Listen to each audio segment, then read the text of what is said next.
राजधानी भोपाल में nursing college घोटाला मामले को लेकर कांग्रेस लगातार विरोध प्रदर्शन कर रही है, जहां प्रदेश की भाजपा सरकार और खासकर मंत्री विश्वास सारंग पर कांग्रेस नेताओं ने हमले तेज कर दिए हैं। देखिए ये खास रिपोर्ट। नर्सिंग घोटाले को लेकर कांग्रेस का प्रदर्शन। कांग्रेस लगातार विरोध प्रदर्शन कर रही। मंत्री विश्वास सारंग के खिलाफ कार्रवाई की मांग। गुरुवार को इसी सिलसिले में पार्टी के प्रदेश अध्यक्ष जीतू पटवारी, नेता प्रतिपक्ष उमंग सिंघार, पूर्व मुख्यमंत्री दिग्विजय सिंह समेत बड़ी संख्या में कांग्रेस के नेता व कार्यकर्ता पैदल मार्च करते हुए भोपाल के अशोका गार्डन थाने पहुंचे। प्रदेश कांग्रेस के अध्यक्ष जी को और हमारे विपक्ष के नेताजी को और उपनेताजी को, जिन्होंने की विधानसभा में नर्सिंग घोटाले को बड़े प्रभावशाली ढंग से उठाया, सरकार से ऐसे प्रश्न पूछे जिसका वो उत्तर नहीं दे पाए। जहां नर्सिंग कॉलेजेस में छात्राओं ने फीस जमा करके उन्होंने एडमिशन लिया। आज 3 साल से वे परेशान हैं। पढ़ाई हो रही है कि नहीं हो रही है, इम्तिहान क्यों नहीं हो रहे हैं, और जिनके इम्तिहान हो गए उनके नतीजे नहीं निकल रहे हैं। तो आखिर ये अपने आप को जो युवाओं के एक प्रतीक कहते हैं, ये इन छात्र छात्राओं के साथ अन्याय क्यों कर रहे हैं? और यही नहीं है, सीबीआई को जांच मध्य प्रदेश सरकार ने नहीं सौंपी, माननीय हाई कोर्ट ने सौंपी। और ये डबल इंजन सरकार का जो डबल इंजन भ्रष्टाचार है, इसका माननीय अध्यक्ष जी ने इसका जिक्र किया है।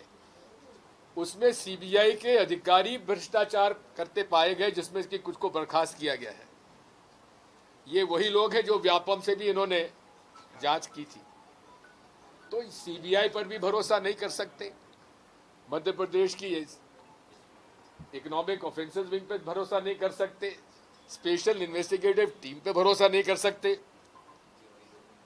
इसके बारे में जैसा कि माननीय अध्यक्ष जी ने कहा है, 2006 के बाद से जितना भी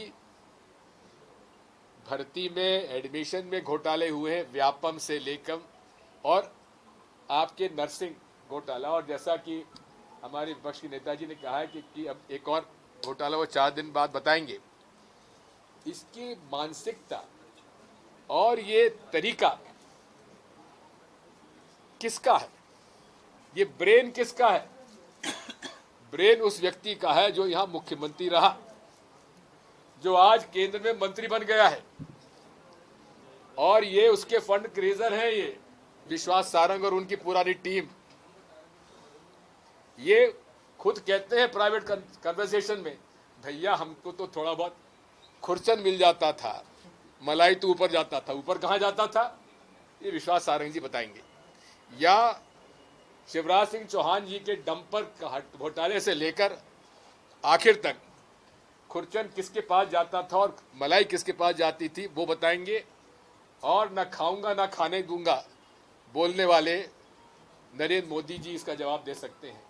कांग्रेस के नेता प्रदेश के तत्कालीन चिकित्सा शिक्षा मंत्री विश्वास सारंग के खिलाफ एफआईआर दर्ज कराने के लिए आवेदन देना चाहते हैं। कांग्रेस के इस हल्लाबोल प्रदर्शन को देखते हुए पुलिस ने अशोका गार्डन थाने के आसपास बैरिकेडिंग कर ली थी। अतिरिक्त पुलिस बल को भी मौके पर बुलाया गया। पुलिस के रोके जाने पर कांग्रेस के प्रदर्शनकारी सड़क पर ही धरने पर बैठ गए। वह मंत्री विश्वास सारंग पर एफआईआर दर्ज कराने पर अड़े हुए थे। ये आपसे कहना चाहता हूं कि ये शुरुआत विधानसभा से हमने शुरुआत करी, सभी विधायकों ने मजबूती से इस बात पे लड़े और भारतीय जनता पार्टी को पहली बार विधानसभा का सत्र अनिश्चितकालीन स्थगित करना पड़ा। भारतीय जनता पार्टी सरकार घबरा गई, ये स्पष्ट रहे। आप सब जानते नहीं तो हमेशा कहते थे कि विपक्ष के हंगामे के कारण हमने इसको बंद किया। महत्वपूर्ण बात यह है कि चाहे आप समझते हैं कि बड़ी जो नियुक्तियां होती है वो सरकार करती है। रजिस्ट्रार की नियुक्ति हुई, चाहे सुनीता सीजीयू की नियुक्ति हुई, चाहे चंद्रकला दिग्विजय की नियुक्ति हुई, ये जो नियुक्तियां हैं विश्वास सारंग के कार्यकाल में हुई और ऐसे लोगों को इन्हें रजिस्ट्रार बनाया जो इनके लिए सिर्फ जी हजूरी का काम कर सके, जिनकी योग्यता नहीं थी। तो ये इन बातों को प्रमाण को लेकर हमने सदन में भी बात कही, साथी विधायकों ने भी बात करी और इस बात को लेके हम चाहते हैं कि सरकार विश्वास सारंग पर एफआईआर दर्ज करे और मंत्री से हटाए। भाई आप अगर सही है तो आप क्यों घबरा रहे हैं? महिला को आगे करके विश्वास सारंग, मुझे नहीं समझ में नहीं आता, एक मर्द आदमी ना मर्द वाली हरकतें कर रहा है। तो मैं ये कहना चाहता हूं और आपके चैनल से ये भी कहना चाहूँगा कि ये एक घोटाला था। इस घोटाले की लड़ाई कोर्ट से आखिरी तक, न्याय तक प्रदेश के हर युवा के लिए लड़ी जाएगी।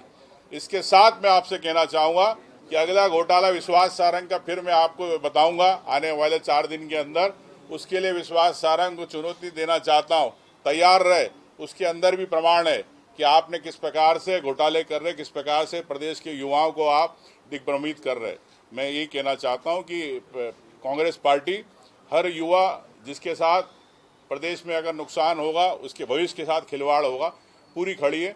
हम यही कहना चाहते हैं कि न्याय मिले, उस युवा को न्याय मिले जिनकी गलती नहीं है कि फर्जी कॉलेज में एडमिशन। 98 के बाद 5 चुनाव में प्रदेश के नेता, प्रदेश में भारतीय जनता पार्टी ने चुनाव जीते हैं, मतलब प्रदेश की जनता ने उनको वोट किया है। और पिछले 20 साल में करीब 40 एग्जाम ऐसे जिसमें घपले और घोटाले हुए, भर्तियों में घपले और घोटाले हुए। ये मैसेज क्या है? अभी भ्रष्टाचार की डबल इंजन की सरकार चल रही है। देश में नेट और प्रदेश में नर्सिंग, ये डबल इंजन भ्रष्टाचार। इनके जो कैप्टन थे इन भ्रष्टाचारियों के मध्य प्रदेश में, वो तो चले गए कृषि मंत्री बनके, और जो ये नीचे के पदाधिकारी थे ये नर्सिंग घोटाले और अलग अलग तरह के एग्जाम्स में धांधली कर रहे हैं। अब नर्सिंग घोटाला, 4 लाख से ज्यादा बच्चों का भविष्य अधर में है। स्पष्टता नहीं है कि इनका आगे क्या होगा। हाई कोर्ट के निर्देश के बाद भी करप्शन होता रहा। सीबीआई के जांच के बाद भी सीबीआई के अधिकारी चोर बनते और दिखते रहे, आप लोगों की कृपा से सार्वजनिक होते रहे। उस समय जो नियम कायदे कानून बदले गए, जिस मिनिस्टर ने बदले, आखिर इतने बड़े करप्शन के बाद, इतने बच्चों के भविष्य के गर्त में भेजने के बाद उस मंत्री पर, विश्वास सारंग जी पर क्यों एफआईआर नहीं होनी चाहिए? क्यों जांच के घेरे में नहीं आनी चाहिए? क्यों उस समय के जितने नर्सिंग के रजिस्ट्रार और जो संबंधित लोग थे, मुख्य लोग थे, जो गुप्ता, इनका विश्वास सारंग जी के स्टाफ में था, उसके फ़ोन की डिटेलिंग जांच क्यों नहीं होनी चाहिए? सवाल ये है। कांग्रेस पार्टी विपक्ष में है, अपना दायित्व निभा रही है। सदन में सारे हमारे विधायकों के साथ नेता प्रतिपक्ष जी ने साक्ष्य के साथ सारी बातें की, प्रमाण के साथ सारी बातें की, सब बातें तथ्य और तर्क के साथ रखी, कागज दिए, डोमेन में है। सरकार की थोड़ी सी भी नैतिकता होती, शर्म होती। बाद में पुलिस अधिकारियों ने कांग्रेस नेताओं से आवेदन लेकर उन्हें वहां से रवाना कर दिया। बता दें कि इससे पहले मंगलवार को भी कांग्रेस नेता मंत्री सारंग के खिलाफ एफआईआर दर्ज कराने टीटी नगर थाने पहुंचे थे। तब पुलिस ने पहले जांच करने की बात कहकर आवेदन ले लिया था। जिस वक्त कांग्रेस नेता टीटी नगर थाने में मौजूद थे, बाहर पार्टी कार्यकर्ता भाजपा सरकार के खिलाफ नारेबाजी कर रहे थे। इसी बीच मंत्री सारंग के समर्थन में कुछ महिलाएं वहां पहुंची और नारेबाजी की थी। Bureau report, MP news, Bhopal.